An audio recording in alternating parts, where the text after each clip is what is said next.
I want to talk to you today about two things that we all do.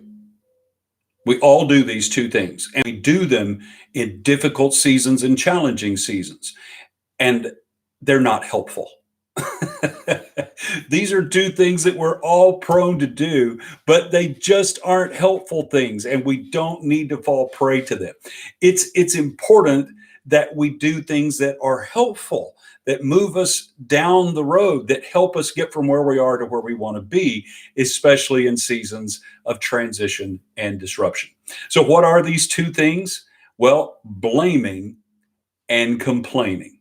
When these two things come together, they become the key ingredients of a recipe for delays and detours and possible derailments in seasons of transition. But we're all guilty of it. We all fall prey to it. So it's important that we recognize it and that we understand why these things aren't helpful. Blaming is basically our excusing of ourselves from any responsibility. Well, it's not my fault. They did that. He did that. She did that. It's the county's fault. It's the city's fault. It's the state's fault, the nation's fault, some other person's fault. When we assign blame, when we start blaming, then we're basically excusing ourselves from any responsibilities to act. Instead of saying, what should I be doing right now? How do I respond? We get busy blaming, trying to assign blame. Now, will there be blame assigned? Of course. Yes, of course there will. And that will all play out, and there will be time for that, and people will face whatever consequences are necessary for that. But it's not helpful in this season that we're in right now. Knowing who to blame or choosing who to blame doesn't help us make progress through this season. It won't help you in your individual life, and it won't help you in your business, organizations, companies, or teams. Blaming is something we're prone to do. It just isn't helpful as far as getting through and successfully navigating transitional seasons. The other ingredient is complaining, and it's different from blaming. Blaming is, it's not my fault. Complaining is just making sure anyone and everyone who will listen understands, I don't like this. I don't like it, and here are the reasons why I don't like it. That's complaining. And here's what you need to understand. Complaining is a huge pause button. It's like hitting pause on any kind of progress.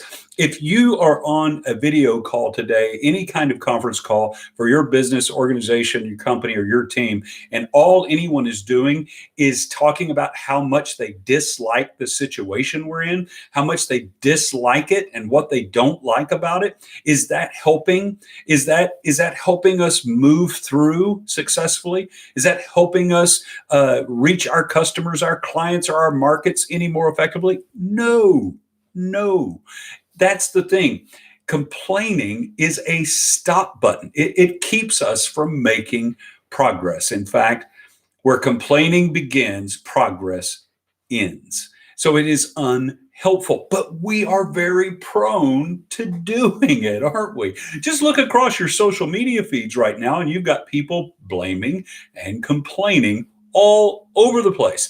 And I get it. Sometimes we have to express some stuff, but if we get stuck in that mode of blaming and complaining, we're not going to find ourselves making any kind of progress or benefiting from the season we're in. And you know that I believe that if we have to go through a challenging and difficult time, we should at least benefit from it.